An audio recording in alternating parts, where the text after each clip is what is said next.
Assalamualaikum warahmatullahi wabarakatuh. Baiklah, saya Doni Medianto dari kelompok 8 akan menyajikan presentasi tentang if dan if tentang pemilihan. Kita lanjut saja.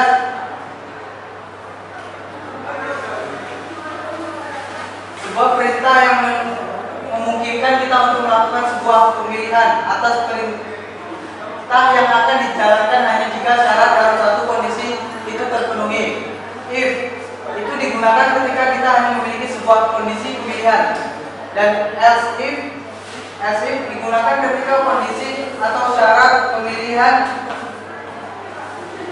terdiri dari dua pilihan, dan if else itu digunakan ketika kita memilih dua buah kondisi atau syarat pemilihan.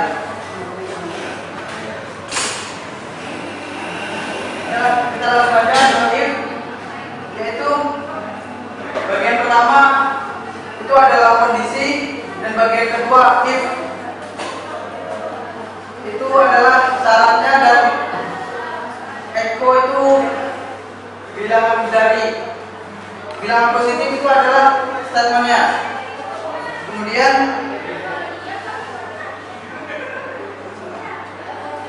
ini contohnya untuk if else, sama seperti tadi. Yang ini if else ini digunakan ketika lebih dari satu pemilihan, digunakan untuk dua pemilihan lebih tepatnya. Itu yang selanjutnya.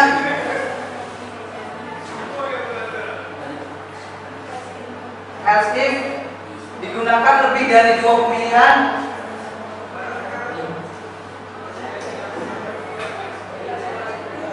dan ada contoh, ada alternatif lain selain else if, yaitu switch digunakan sebagai alternatif pengganti lain dari if else, dan alternatif yang lebih dari satu atau lebih dari satu pemilihan. Perintah ini akan menyeleksi setiap kondisi dan melakukan perbandingan hasil dengan konstannya yang di case hingga konstanta terakhir. Jika hasil kondisi dengan nilai suatu konstanta tertentu sama, maka pernyataannya akan dijalankan sesuai sampai bertemu pernyataan break. Seperti ini contohnya.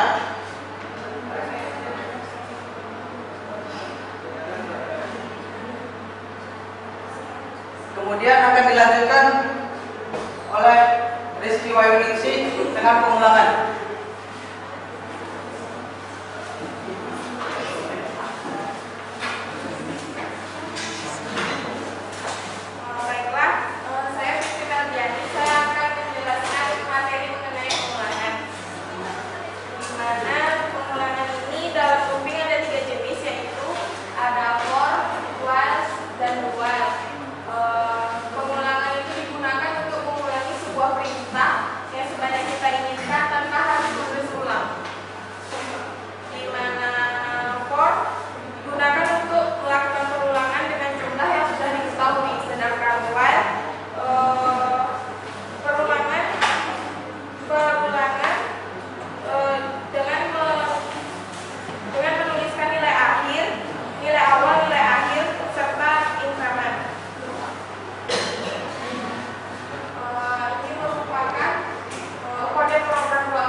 menggunakan for untuk menghitung jumlah dari